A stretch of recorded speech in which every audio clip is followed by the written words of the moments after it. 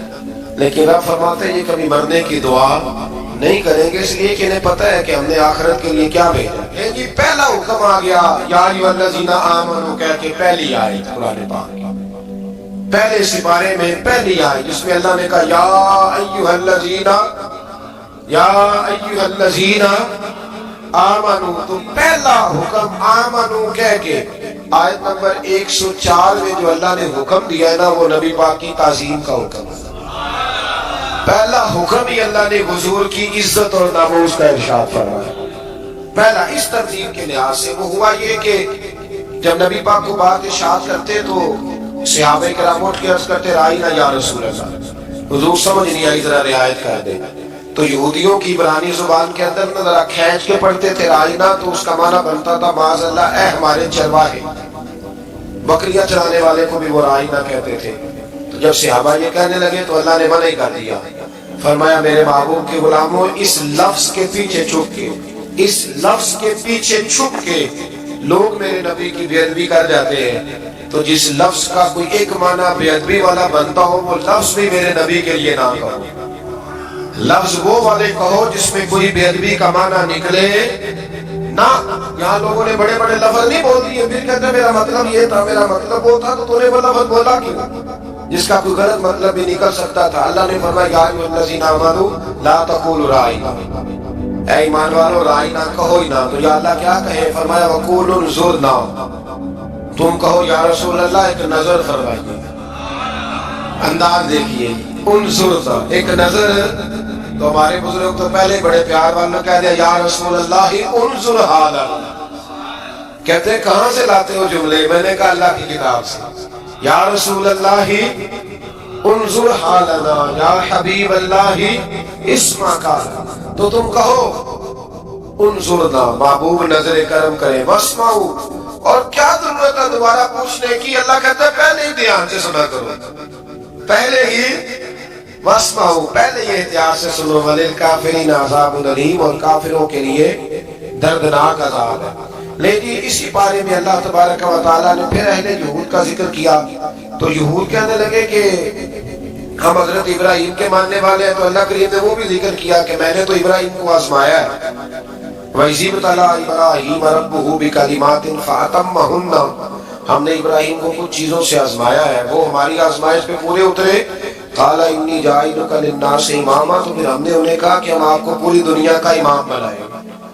وہ آزمائش کیا تھی, آگ میں جانا بھی آزمائش, بیٹے کا نہ ہونا بھی آزمائش, بیٹا ہوا تو پھر اسے وادی غیر ذی زرع میں چھوڑ کے آنا بھی آزمائش, بڑا ہوا تو پھر ذبح کرنا بھی آزمائش. فرمایا جہاں جہاں آزمایا ہے نا ابراہیم ہماری آزمائش میں پورے اترے.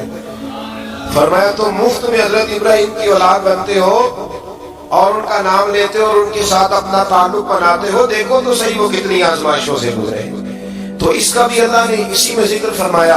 اور پھر وہ بات کرتے تھے حضرت یعقوب کی اور حضرت اسحاق کی. تو فرمایا وہ تو ہمارے اتنے خاص بندے تھے کہ وصال کا وقت بھی انہوں نے اپنی اولادوں کو نصیحت فرمائی تھی کہ اللہ کی توحید پہ قائم رہنا. اس کا ذکر بھی اللہ نے اسی بارے میں بیان فرمایا. اور جو حضرت ابراہیم اور جناب اسماعیل نے کعبہ تعمیر کیا تو اس کا ذکر بھی اللہ تعالیٰ نے اسی بارے میں فرمایا. اور فرمایا جب وہ کعبہ بنا رہے تھے تو کہہ رہے تھے ربنا تقبل منا, کہہ رہے تھے اے اللہ بنا ہم نے دیا ہے پر مہربانی فرما ہم سے قبول فرما. تو جو آئے کریمہ آخر میں عرض کرنا چاہتا ہوں اس پر بھی تھوڑی توجہ فرمائیں گے تو بات بڑی نکھر کے باہر آئے گی. یہ 16ویں رکوع کے اندر اللہ نے پھر یہود کا اور عیسائیت کا ذکر فرمایا. تو اللہ کریم نے ایک بات ارشاد فرمائی, یہودیوں کے ہاں جب کوئی بچہ پیدا ہوتا تھا پیلے رنگ کے ساتھ تھا, اس کو رنگتے تھے، یا کوئی خاص رنگ تھا ان کا، بچہ پیدا ہوتا تو اس پر وہ رنگ چڑھاتے کہ یہ جی ہمارے مذہب کا رنگ ہے۔ ہمارے یہاں بھی رسمیں ہیں نا اپنی اپنی مذہب، اپنی اپنی نہیں ہونی چاہیے، اللہ رسول کا حکم ہونا چاہیے۔ تو یہودیوں کے یہاں بچہ پیدا ہوتا تو ایک خاص رنگ چڑھاتے، عیسائیوں کے یہاں پیدا ہوتا تو وہ بھی ایک خاص رنگ چڑھاتے۔ تو مسلمانوں کے یہاں بچے پیدا ہوئے تو انہوں نے بھی توجہ کی کہ یہ کیا ہو رہا ہے، تو رب کریم نے فرمایا سیدھا کرنا، رنگ اللہ کا ہی ہے۔ ومن احسن من اللہ صبغا، فرمایا اللہ کے رنگ سے زیادہ خوبصورت کس کا رنگ ہو سکتا ہے؟ اللہ کا رنگ کیا ہے؟ لا الہ الا اللہ محمد رسول اللہ صلی اللہ علیہ وسلم۔ فرمایا نیلے پیلے کالے رنگ نہ چڑھاؤ، اپنے ذہن پر توحید و رسالت کا رنگ چڑھاؤ، یہ سب سے بہترین رنگ ہے۔ اگر تمہارے ذہنوں پر رب رسول کی توحید کا رنگ چڑھ گیا تو یہ وہ والا رنگ ہے، پھر تمہیں کسی اور رنگ کی طرف جانے کی ضرورت نہیں پڑے گی۔ تو فرمایا رنگ وہ پیدا کرو جو توحید کا ہے، رسالت کا ہے، اس رنگ کی توجہ کرو۔ قرآن مجید کے اس پارے میں اللہ کریم نے مختلف باتیں بیان کر کے آخری رکوع میں یہ جو رنگ کا ذکر فرمایا نا، تو یہ لگتا ہے پورے پارے کا خلاصہ ہے کہ رب کریم نے فرمایا اصل بات یہ ہے کہ تمہاری سوچوں پہ رب رسول کی توحید و رسالت کا رنگ ہونا چاہیے۔ وہ ایک دفعہ مسلمہ کذاب بے ایمان کہنے لگا میں نے بنا لیا قرآن پاک کا جواب، معاذ اللہ، جواب کیا بنایا؟ وہ سورت ہے نا القاریہ تم القاریہ وما ادراک ما القاریہ، کھڑکھڑانے والی کیا ہے، کھڑکھڑانے والی تمہیں کیا پتا کیا ہے کھڑکھڑی، قیامت کا ذکر ہے۔ کہنے لگا میں نے اس کی ایسی صورت بنا لیا، تو کیا بنایا؟ الفیل مالفیل وما ادراک ما الفیل، کہنے لگا ہاتھی، تمہیں کیا پتا کیا ہاتھی، تم کیا جانو کیا ہاتھی۔ تو پاس میں اس کے اپنے بیٹھے تھے نا چیلے، اور کہنے لگے چپ کر جا، سارے زمانے کو پتا ہاتھی کیا ہوتا ہے۔ تو پاگل ہے، اس کے دو کان ہوتے ہیں، ایک سونڈ ہوتی ہے، چار اس کے پیر ہوتے ہیں۔ بیوقوف آدمی قرآن کا مقابلہ کرنا ہے تو وہ چاچی کے ساتھ کر، پاگلوں کی طرف مقابلہ کرے گا، جوتے کھائے گا بھی، ہمیں بھی پڑھوائے گا۔ تو قرآن مجید کا کوئی مقابلہ کر سکا؟ تو اس آیت مبارکہ میں اللہ نے کافروں کو یہ کہا اگر مقابلہ نہیں کر سکتے تو پھر اللہ سے ڈرو، ورنہ دوزخ میں ڈالے جاؤ گے، وہ جس کا ایندھن آدمی اور پتھر، اور بنائی بھی کافروں کے لیے گئی ہے۔ وَعِدَّتْ لِلْكَافِرِينَ، جہنم کس کے لیے بنائی گئی ہے؟ کافروں اور منافقوں کے لیے۔ مسلمانوں کے لیے بنائی گئی، مسلمان مرضی سے چھلانگے لگائیں تو ان کی موج ہے، ورنہ ان کے لیے جہنم، ان کے لیے اللہ نے جنت بنائی۔ اور یہ بات کرتے ہی رب کریم نے فرمایا اے محبوب علیہ السلام مومنوں کو خوشخبری دے دے کہ اللہ نے ان کے لیے جنت بنائی ہے، اس میں باغات ہیں، انہیں رزق دیا جائے گا کھانے کے لیے، اور اس میں انہیں پاکیزہ بیویاں دی جائیں گی، اور پھر وہ اس میں ہمیشہ رہیں گے، انہیں اس سے نکالا نہیں جائے گا۔ آگے جو آیات کریمہ ہے نا، اس کے اندر اللہ تبارک و تعالیٰ نے فرمایا ہے کہ اللہ حیا نہیں کرتا، سمجھانے کے لیے مچھر کی مثال بھی دینی پڑے گی۔ فرمایا قرآن سے کچھ لوگ ہدایت حاصل کرتے ہیں، کچھ گمراہ ہو جاتے ہیں۔ جب لوگ اپنی مرضی کی تشریحات چاہتے ہیں تو گمراہ ہوتے ہیں، اور جب قرآن کو رسول اللہ صلی اللہ علیہ وسلم اور امت مسلمہ کی تشریحات کی روشنی میں سمجھتے ہیں تو پھر اللہ ہدایت عطا فرماتا ہے۔ پھر اللہ تبارک و تعالیٰ نے آگے ارشاد فرمایا حضرت آدم کی پیدائش کا واقعہ۔ مفسرین نے لکھا اللہ نے مشورہ کیا تھا فرشتوں سے، وَإِذْ قَالَ رَبُّكَ لِلْمَلَائِكَةِ إِنِّي جَاعِلٌ فِي الْأَرْضِ خَلِيفَةً، لیکن کچھ مفسرین کہتے ہیں کہ اللہ کو ضرورت نہیں فرشتوں سے مشورہ کرنے کی، اللہ نے فرشتوں سے مشورہ نہیں کیا، بلکہ رب نے انہیں آگاہ فرمایا تھا کہ میں لگا ہوں زمین پہ اپنا نائب بنانا، میں خلافت دینے لگا ہوں زمین پہ۔ اب یہ تو دینے والی کی مرضی ہے نا، اس نے کس کو دینی ہے، یہ تو دینے والے کی مرضی ہے نا اس نے۔ تو کچھ لوگ کہتے ہیں کہ دینے والے سے زیادہ ہمیں پتہ ہے، تو فرشتوں کو بھی یہ اجتہادی خطا ہو گئی، کہنے لگے یا اللہ اسے نہ بنانا، یہ فساد کرے گا، یہ خون ریزیاں کرے گا۔ تو اللہ نے فرمایا جو میں جانتا ہوں وہ تم، اللہ اکبر۔ امام راضی فرماتے ہیں جب رمضان آتا ہے تو اللہ فرشتوں سے کہتا ہے ذرا یہ کھول کے دروازے دیکھو نا یہ زمین پہ کیا کر رہے ہیں، تم تو کہتے تھے فساد کریں گے اور یہ سارے تراویحیں پڑھ رہے ہیں، تم تو گویا کہتے تھے فساد کریں گے اور یہ تو دیکھو گویا رمضان کے روزے رکھ رہے ہیں، یہ تو میری یاد میں نکلے ہوئے، تم کچھ کہتے تھے اور دیکھو میں نے تمہیں کہا تھا نا جو میں جانتا ہوں وہ تم۔ اللہ نے پھر حضرت آدم علیہ السلام کو تمام زمانے کے علوم عطا کیے، علم سکھا لیا۔ تو فرشتوں سے کہا تم بھی ان چیزوں کے نام بتاؤ، تو وہ بتا سکے نہیں۔ اللہ نے فرمایا اب اس طرح کرو، آدم کو سجدہ کرو۔ سب نے سجدہ کیا سوائے وہ کہنے لگا یا اللہ صرف تجھے ہی کرنا بھی صرف اللہ کو چاہیے، پر رب کے آگے بھی جھکنا چاہیے، اور جس کے سامنے رب جھکائے نا وہاں بھی۔ اور یہ جو عاجزی ہے نا، یہ جو جھکنا ہے، یہ علم کے آگے ہے۔ ہماری مصیبت یہ ہے کہ ہم علم کے آگے بھی گردن جھکانے کو تیار نہیں ہوتے، وہاں بھی ہم خود عالم فاضل بن جاتے ہیں۔ تو فرمایا کہ سب سے کہا سجدہ کرو، سب نے سجدہ کیا سوائے ابلیس کے۔ تو پھر ہوا کیا، وکان من الکافرین، وہ کافروں میں سے ہو گیا۔ پھر اللہ نے حضرت آدم کو اور جناب حوا کو نا مقام دے دیا جنت میں رہنے کے لیے، اور کہا سارا کچھ کھانا، درخت کے قریب نہ جانا۔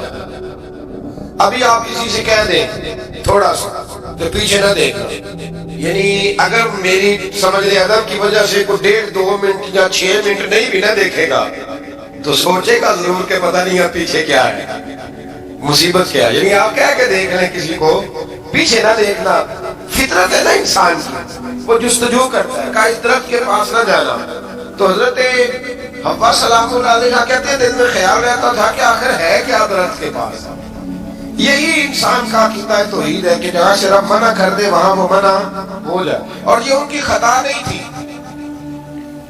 یہ اللہ کی حکمت تھی، چونکہ رب نے تو پہلے کہہ دیا تھا بنایا ہی زمین کے لیے، تو یہ تو سارا کچھ ہونا تھا تو زمین پہ آنا تھا نا۔